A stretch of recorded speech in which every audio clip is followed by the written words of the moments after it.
चलिए जी, good afternoon. नया topic आज हम स्टार्ट कर रहे हैं, इन्वेस्टमेंट फ्लक्चुएशन रिजर्व। पिछला हमारा टॉपिक जो खत्म हुआ था WCR, WCR की फुल फॉर्म याद है?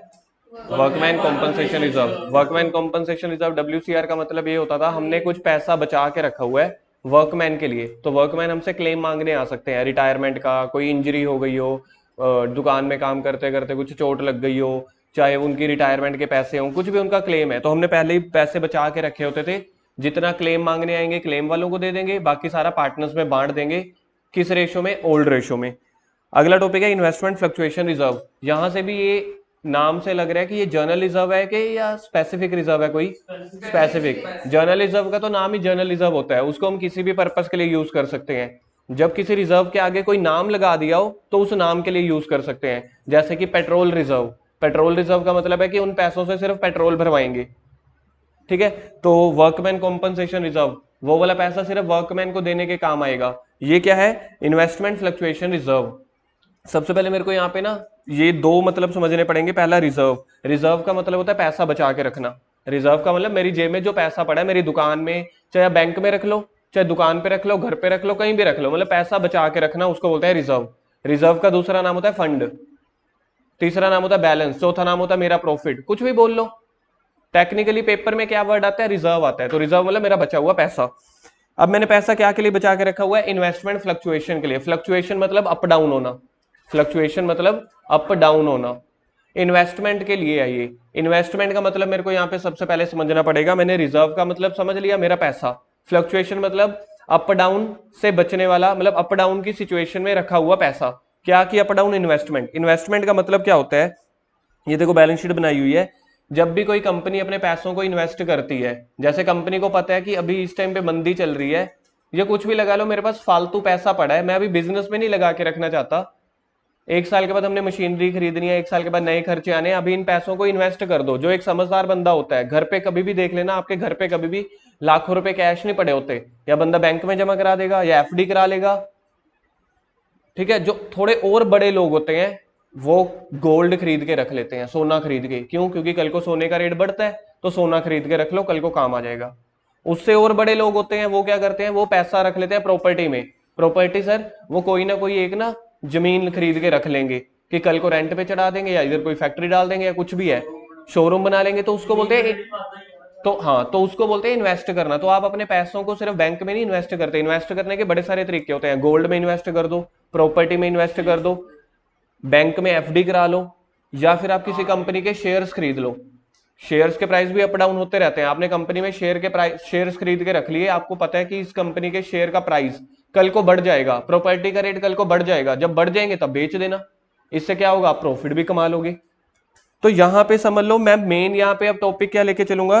देखो, आप बैंक की FD में भी पैसा जमा करा सकते हो, किसी प्रॉपर्टी को भी खरीद सकते हो। मैं अभी सोच के चल रहा हूं, आपने क्या किया? शेयर्स में पैसा लगा दिया, और आपने फॉर एग्जाम्पल 100 रुपए के शेयर्स खरीद लिए। सर सिर्फ शेयर्स? आप शेयर सोचो, FD सोचो, प्रॉपर्टी खरीद ली, कुछ भी सोचो, इन सभी को बोला जाता है इन्वेस्टमेंट। इन्वेस्टमेंट एक कॉमन नाम हो गया। जैसे कि लड़का, लबुदे नाम है उसका, गुरकिरत नाम है उसका, डिंपल नाम है उसका, मनन नाम है, वो अलग अलग हो गए ना, लेकिन अल्टीमेटली ये सारे बॉयज हैं। तो ऐसे इन्वेस्टमेंट एक कॉमन कैटेगरी है, नेम है। इन्वेस्टमेंट के तौर पे आप 50 चीजें खरीद सकते हो। सर मैंने ना इन्वेस्टमेंट क्या खरीदी? मैंने किसी की दुकान ही खरीद ली 1 महीने के लिए, मतलब ठेका ले लिया। मैंने प्रॉपर्टी खरीद ली। कोई भी ऐसी चीज जो आप अभी अपने मतलब सरप्लस मनी से, एक्स्ट्रा मनी से कहीं और पैसा लगा देते हो, क्योंकि पैसे को पैसा खींचता है, याद रखना। आप तब तक अमीर नहीं बन सकते जब तक आप अपने पैसों को इन्वेस्ट नहीं करोगे। ये हर बिजनेसमैन को पता होता है, इसलिए हर बिजनेसमैन ने दुकान में तो पैसा लगाया होता है, साथ ही साथ पार्ट टाइम पैसा लगा देते हैं। चल भाई गोल्ड ले लो, चलो भाई FD करा लो। इससे क्या होता है? ब्याज आता है। ठीक है। प्राइस बढ़ते हैं तब आप बेच देते हो, पैसों को पैसा खींचता है। तो मैंने क्या खरीदा? मैंने 100 रुपए के शेयर्स खरीद लिए, ये सोच के कि इसका ना प्राइस बढ़ता चला जाएगा। शेयर मार्केट क्या होती है वो भी समझाऊंगा। आपने सोचा इसका प्राइस बढ़ जाएगा, जब बढ़ेगा तो बेच देंगे। लेकिन आपने सोचा अगर कम हो गया प्राइस, तो कम होने के सूरत में आपको लॉस हो सकता है। तो आपने सोचा कि मैंने 100 रुपए के शेयर खरीदे, मैंने 20 रुपए ना अलग से रिजर्व में भी रख दिए कि अगर कल को शेयर मार्केट या मेरी इन्वेस्टमेंट का प्राइस कम हो गया तो मैं इसमें से कॉम्पनसेट कर लूंगा। मैंने 20 रुपीज रिजर्व में रख लिए। रिजर्व आता है लाइबिलिटी साइड। मैंने 100 रुपए की शेयर खरीद लिए, वो आती है asset side, investment asset side पे आती है ना। तो मैंने 100 रुपए के शेयर खरीद लिए, मतलब बाहर वाले लोगों में पैसा जमा करा दिया, 20 रुपीज मैंने साइड पे रख लिए, ये सोच के कि कंपनी को ज्यादा से ज्यादा 20 का लॉस हो सकता है, तो मेरी इन्वेस्टमेंट की जो वैल्यू है ना वो 80 रुपए तक पहुंच सकती है। अगर 80 रुपए तक पहुंच गई मेरी वैल्यू तो 20 रुपए का घाटा हो गया, और घाटे के लिए मैंने 20 रुपए अपने पहले ही साइड पे रखे हुए हैं। अब हम केस देखते हैं कितना कितना घाटा या फायदा हो सकता है। जो मैंने 100 रुपए की इन्वेस्टमेंट खरीदी है, बैलेंस शीट में जिसको लिखा है मैंने, इसको लिखते हो, इसको बोलते हैं बुक वैल्यू। बुक वैल्यू मतलब जो वैल्यू बैलेंस शीट में लिखी हुई है। सर इसका एक और नाम परचेज प्राइस। 4 नाम होते हैं इसके, balance sheet value, balance sheet value को ही क्या बोलते हैं, बुक वैल्यू, बुक वैल्यू को ही बोलते हैं परचेज प्राइस या फिर कॉस्ट, मतलब जो मैंने पैसा खरीदा है। अब पहला केस देखो क्या है, इसके कुछ अलग अलग केसेस होते हैं। अब इसमें केस नंबर 1 क्या है, देखो जब रिकॉन्स्टिट्यूशन हो रही है, प्रॉफिट शेयरिंग रेशियो चेंज हो रही है, तो बिजनेस की रिकॉन्स्टिट्यूशन हो गई, और हमने सीखा हुआ है जितने भी एक्यूमुलेटेड प्रॉफिट्स हैं, ये भी तो एक्यूमुलेटेड प्रॉफिट ही है जो बचा के रखा हुआ है। तो रिकॉन्स्टिट्यूशन के टाइम पे, यानी कि चेंज इन पीएसआर के टाइम पे, जो भी ये फंड में पैसा पड़ा होता है वो पार्टनर्स को बांट देना होता है। तो अब पीएसआर चेंज हो रही है, पीएसआर चेंज होते हुए मैंने ये देखना चाहा कि मेरी इन्वेस्टमेंट की वैल्यू कम हो गई है कि ज्यादा हो गई है, तो ये है when book value of investment, book value मतलब जो मैंने खरीदा था, जितने पे मैंने खरीदा था, बुक वैल्यू मतलब जो बैलेंस शीट में आ रही हो। इसका मतलब सर बैलेंस शीट में वो वैल्यू आती है जिसपे हमने सच में खरीदा हो, जी हाँ, आया समझ।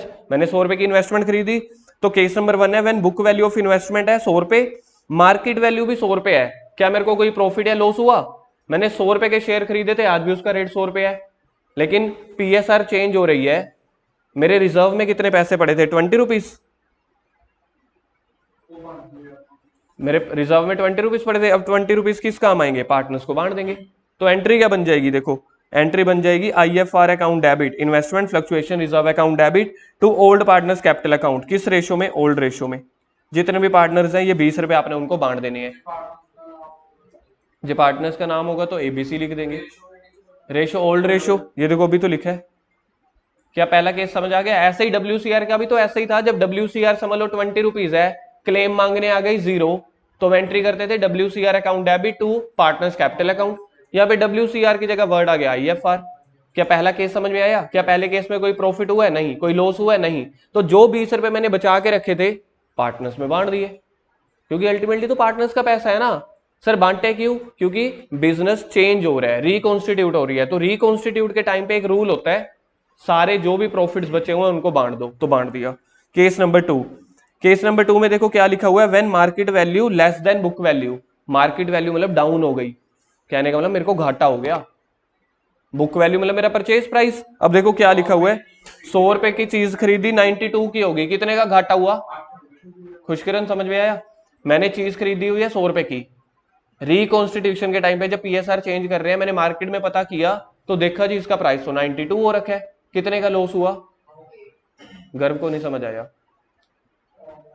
वो सुन ही नहीं रहा।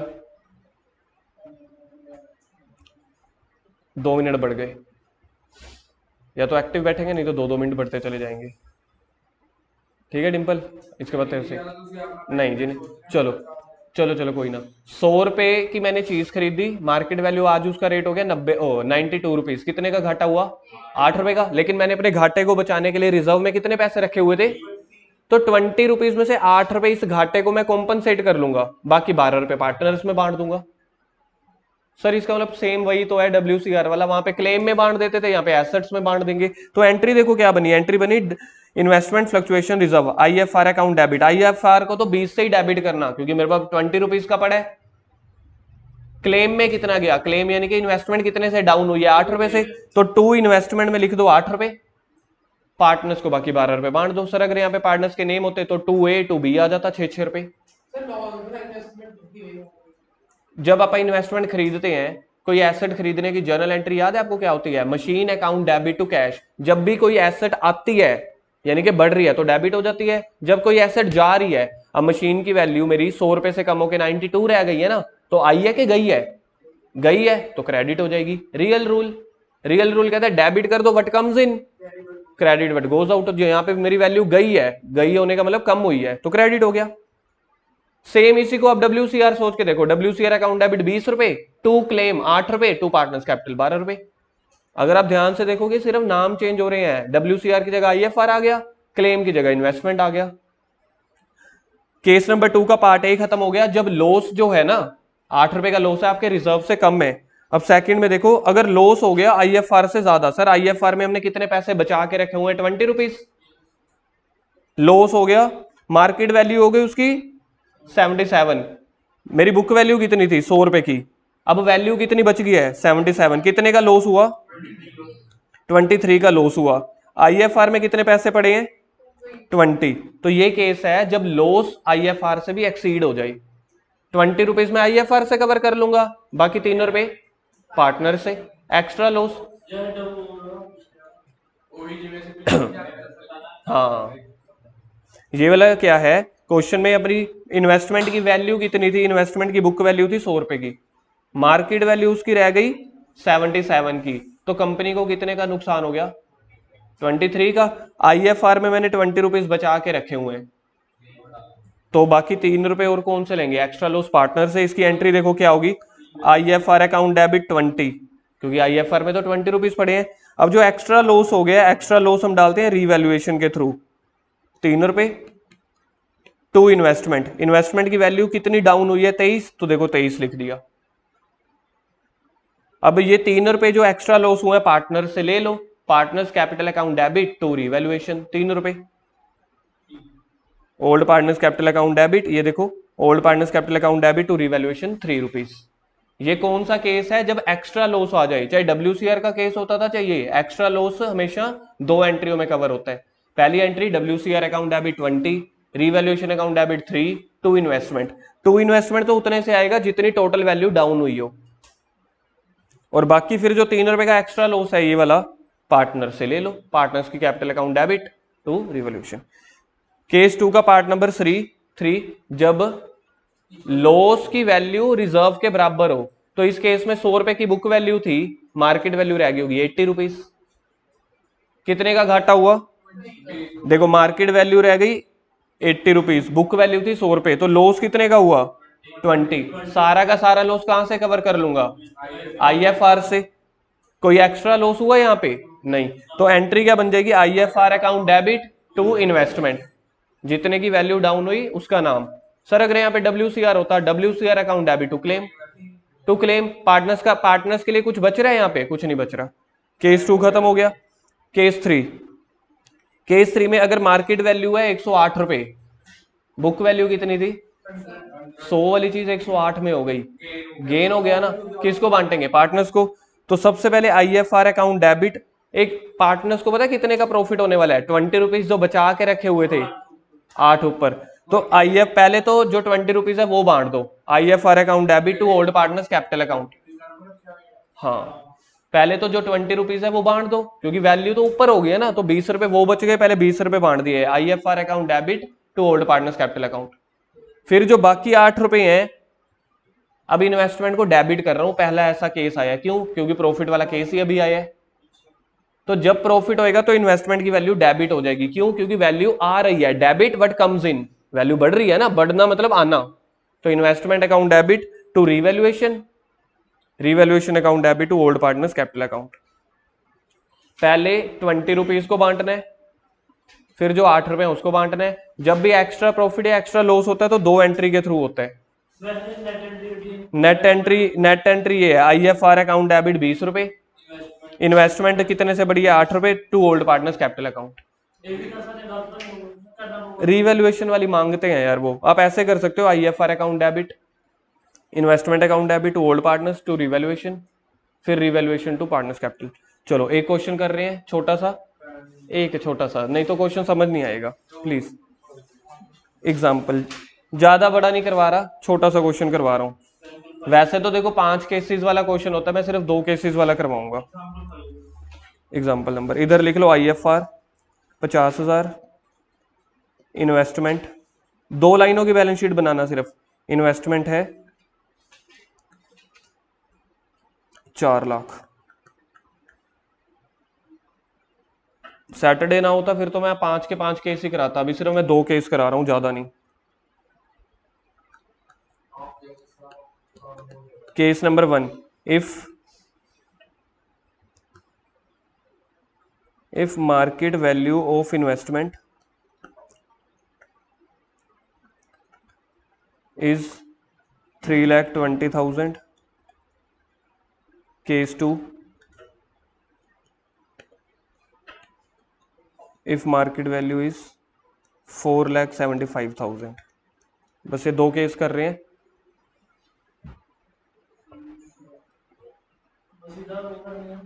जर्नल एंट्री, बस जर्नल एंट्री करो केस 1 की।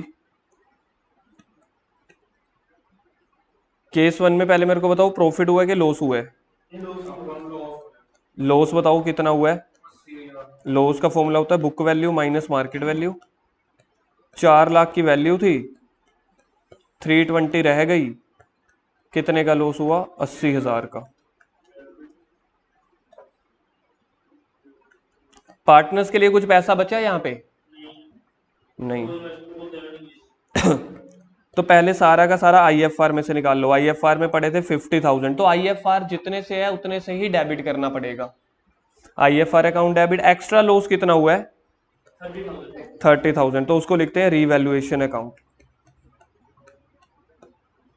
कैसे? 80,000 का लॉस था, 50,000 एफआईआर में आईएफआर में से निकाल लिए, बाकी 30,000 रीवैल्यूएशन में से। अच्छा, खत्म क्या हुआ मेरे पास? इन्वेस्टमेंट, तो नीचे आ जाएगा टू इन्वेस्टमेंट।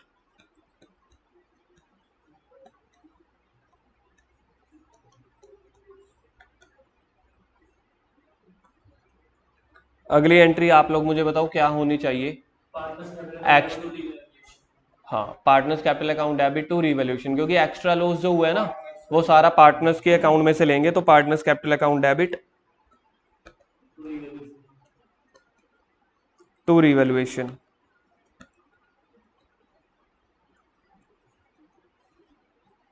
कितना करूं? 80,000 या 30? 30। जितना रीवैल्यूएशन डेबिट हुआ है उतना क्रेडिट, जितना रीवैल्यूएशन डेबिट हुआ है उतने से क्रेडिट होगा। इसकी नेट एंट्री क्या बन रही है? सोचना एक बार। इसी की दोनों की अगर कंबाइंड एंट्री क्या बन रही है? टू इन्वेस्टमेंट, क्योंकि रीवैल्यूएशन जितने से डेबिट था उतने से क्रेडिट हो गया, तो रीवैल्यूएशन कैंसिल हो गया। केस नंबर 2, केस नंबर 2 में प्रॉफिट हुआ है कि लॉस हुआ है? पहले तो ये लिखने, प्रॉफिट हुआ है। कैसे पता चला? क्योंकि 4 लाख वाली चीज 4,75,000 की हो गई, तो प्रॉफिट लिखो पहले। प्रॉफिट हुआ 75,000। सबसे पहले जो आईएफआर में है वो पैसा बांट दो। आईएफआर अकाउंट डेबिट किसको बांटना है? क्या लिखेंगे? To partners capital account. पहले तो आईएफआर में कितना पैसा पड़ा है? 50,000, उसको बांट दिया। पहले पार्टनर्स को पैसा बांट दिया। अब इन्वेस्टमेंट की वैल्यू कितने से इंक्रीज हुई है? तो इन्वेस्टमेंट को डेबिट करूं या credit? Investment account debit to revaluation. 75,000 ना। अब ये वाला रीवैल्यूएशन में पैसे पड़े हैं, पार्टनर्स में बांट दो, तो पार्टनर्स को पैसे मिलेंगे, तो पार्टनर्स की कैपिटल क्या हो जाएगी? क्रेडिट हो जाएगी। Revaluation account debit